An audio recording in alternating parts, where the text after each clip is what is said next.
berbakti membangun negeri.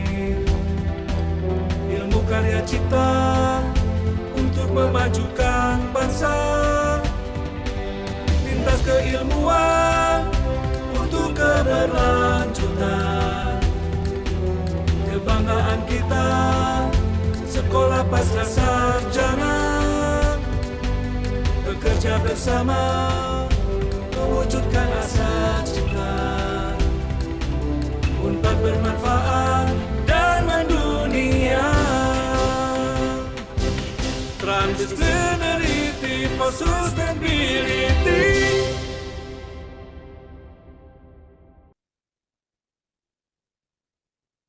Baik, Assalamualaikum warahmatullahi wabarakatuh. Selamat pagi Bapak Ibu semua. Pada hari ini kita akan melaksanakan kuliah umum, di mana hari ini kami menghadirkan narasumber dari praktisi kebumian, yaitu Bapak Insinyur Bakti Djatmiko, STMT IPM. Terima kasih Bapak sudah bersedia hadir dan bersedia untuk mengisi materi pada hari ini.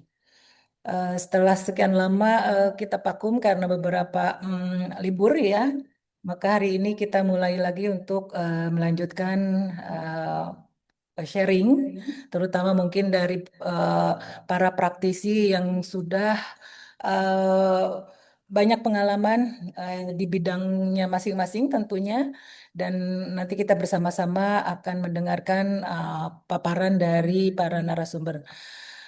Untuk menghemat waktu, saya akan menyerahkan acara ini kepada narasumber, yaitu Bapak Insinyur Bakti Djatmiko, STMT IPM.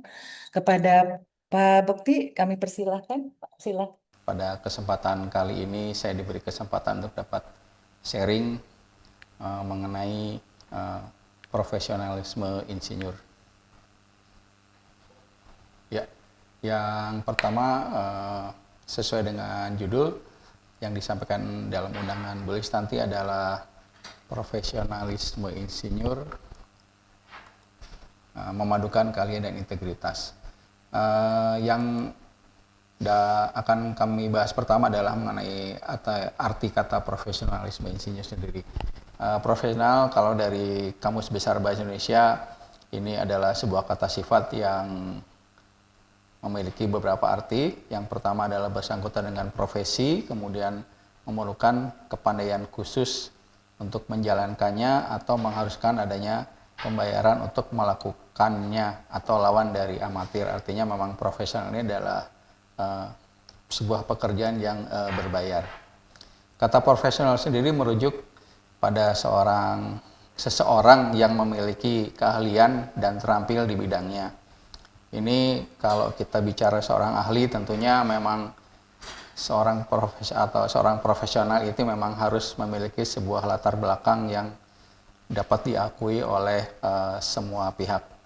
Definisi tambahan dari profesional sendiri adalah dapat diartikan sebagai seseorang yang menawarkan jasa atau layanan sesuai dengan protokol ataupun peraturan di bidangnya.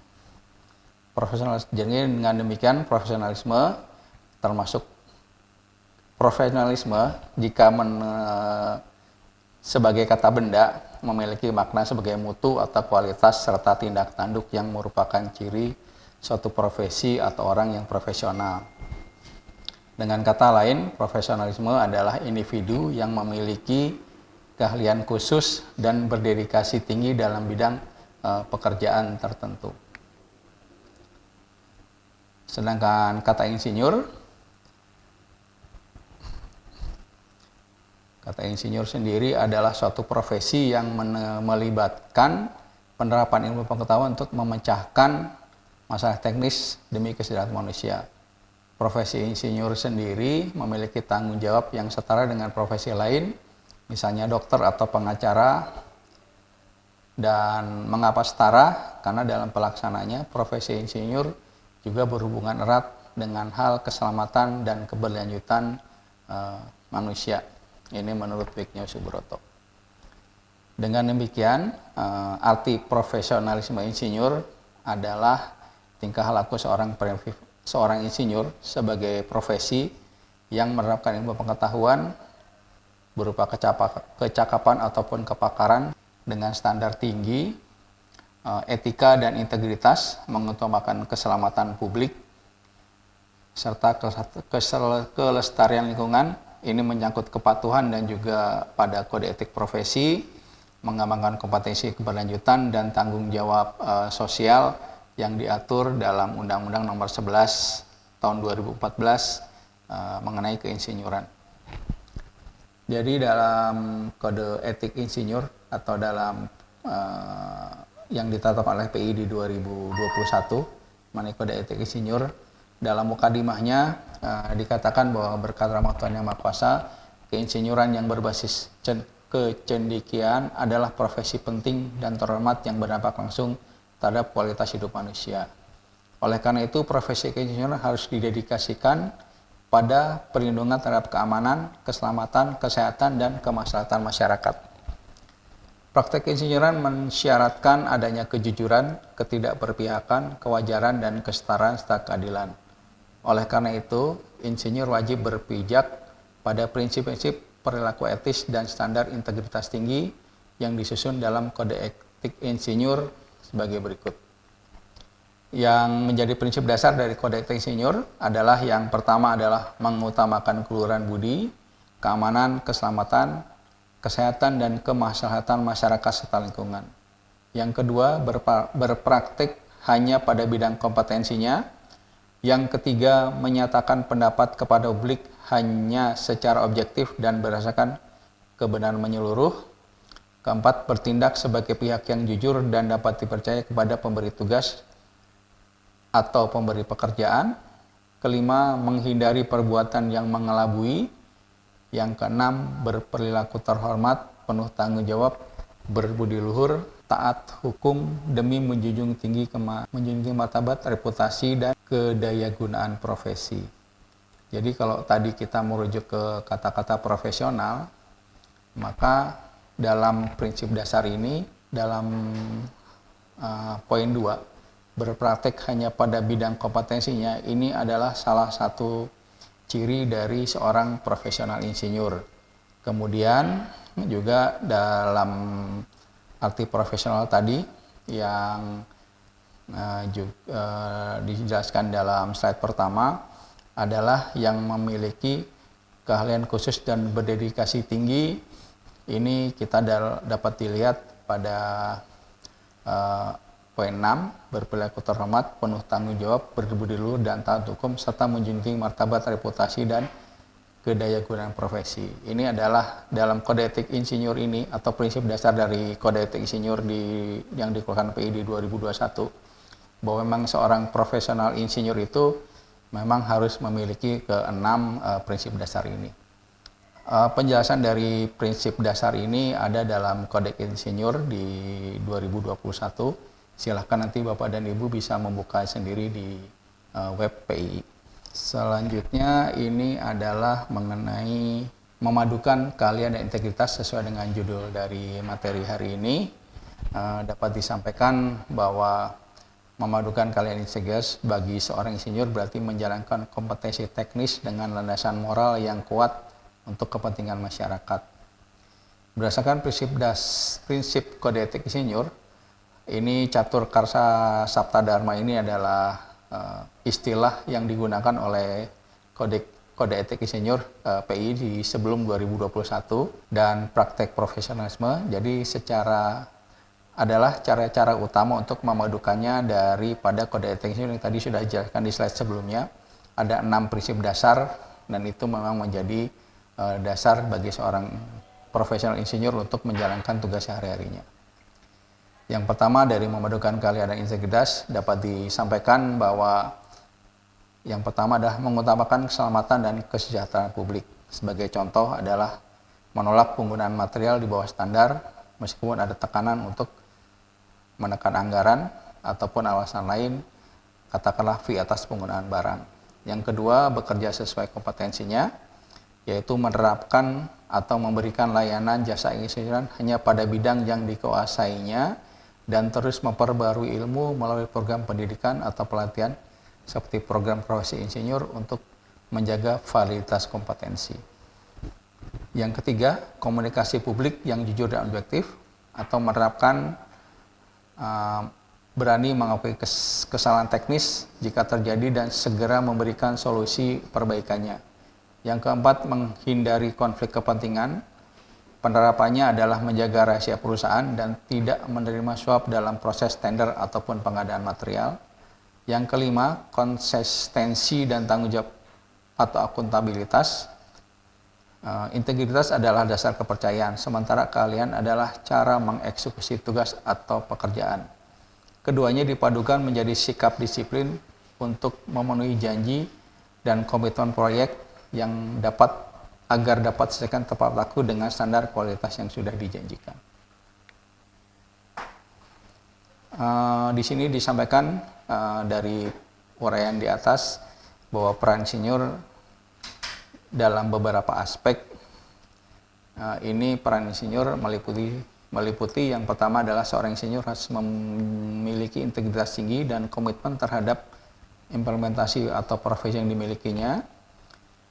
Kedua, seorang insinyur memiliki keahlian yang mendalam sesuai bidangnya dan terus mengembangkan kemampuan profesional, inovasi, dan mengetahui ilmu pengetahuan dan teknologi. Yang ketiga, insinyur berperan dalam kegiatan rekayasa sistem kerja yang lebih efisien dan aman. Yang keempat, insinyur harus memiliki tanggung jawab dan hasil pekerjaan yang sudah diselesaikan dengan baik, aman, dan memperhatikan dampak lingkungan sesuai dengan kaidah teknis yang berlaku. Tadi dijelaskan bahwa ada Undang-Undang 11 tahun 2014 ini mengenai keinsinyuran. Jadi tadi sudah dijelaskan juga bahwa insinyur adalah seseorang yang memiliki kompetensi dan kewenangan untuk melakukan praktik keinsinyuran. Ini ada di pasal 1 di angka 2. Jadi kata kunci dari seorang insinyur adalah yang pertama adalah memiliki kompetensi, yaitu memiliki kemampuan profesional yang diakui, dibuktikan melalui pendidikan dan atau sertifikat profesi keinsinyuran. Yang kedua, mengenai kewenangan, ini kewenangan memiliki hak hukum untuk menjalankan praktek keinsinyuran dibuktikan dengan surat tanda registrasi insinyur atau STRI. Nanti akan dijelaskan di slide berikutnya mana STRI ini. Yang ketiga, praktek keinsinyuran adalah kegiatan profesional yang mencakup perencanaan, pengkajian, penerapan, pengawasan, evaluasi teknologi, dan rekayasa untuk kepentingan publik, industri, dan keselamatan. Jadi ini slide ini saya ambil dari pemaparan Sekjen PI. Di sini digambarkan mengenai perjalanan keinsinyuran yang menjadi dasar bahwa untuk perjalanan keinsinyuran yang pertama adalah Undang-Undang Keinsinyuran nomor 11 tahun 2014, kemudian PP nomor 25 tahun 2019 mengenai peraturan pelaksanaan Undang-Undang Keinsinyuran sendiri, kemudian Permendikbuddikti nomor 39 tahun 2022 mengenai program profesi insinyur, kemudian Permendikbudristek nomor 53 tahun 2023 mengenai penjaminan mutu pendidikan tinggi, kemudian peraturan Ban PT nomor 6 tahun 2023 mengenai instrumen pemenuhan syarat minimum akreditasi program profesi, program studi, program profesi insinyur. Kemudian nomor 6 adalah Kep Dirjen nomor 1462 tahun 2015 mengenai panduan penyelenggaraan program studi, program profesi insinyur. Jadi Bapak dan Ibu,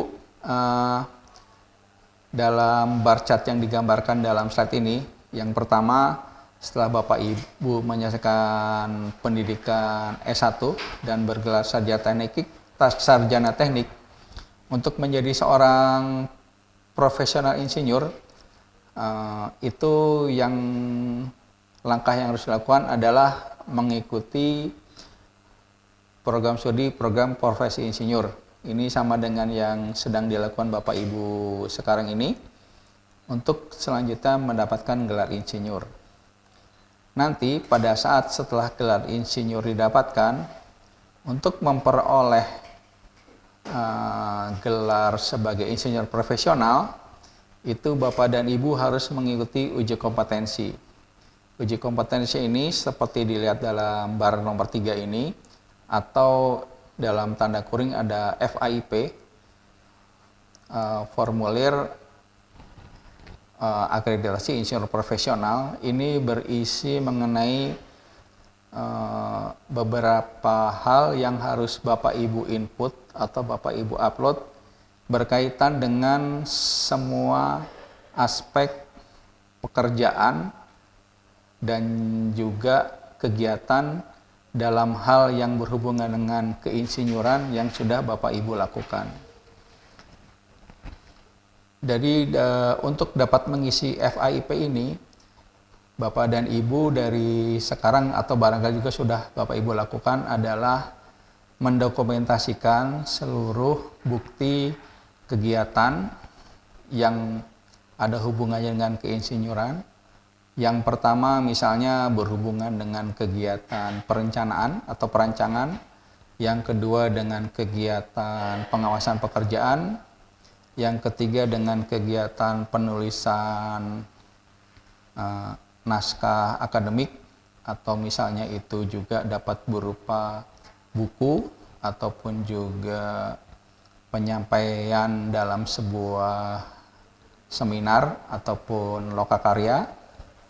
Dan itu nanti Bapak Ibu juga melampirkan bukti daripada dokumen yang tadi sudah saya sampaikan. Misalnya untuk dokumen perancangan atau perencanaan, Bapak dan Ibu harus dapat menunjukkan satu lembar yang menyatakan bahwa dokumen itu adalah memang karya dari Bapak dan Ibu. Kemudian untuk katakanlah untuk pengawasan sebuah pekerjaan konstruksi ataupun bangunan yang lainnya, Bapak dan Ibu dapat melampirkan satu surat keterangan dari owner, pemilik proyek, bahwa Bapak dan Ibu terlibat dalam pembangunan atau konstruksi dari sebuah pekerjaan fisik. Kemudian nanti setelah Bapak dan Ibu melengkapi FAIP ini dikumpulkan atau diupload dalam situs PII, nanti oleh tim dari PII akan dilakukan penilaian sehingga Bapak dan Ibu dapat memperoleh gelar insinyur profesional tambahan. Apakah itu IPP, insinyur profesional pertama, IPM, insinyur profesional madya, dan IPU, insinyur profesional utama.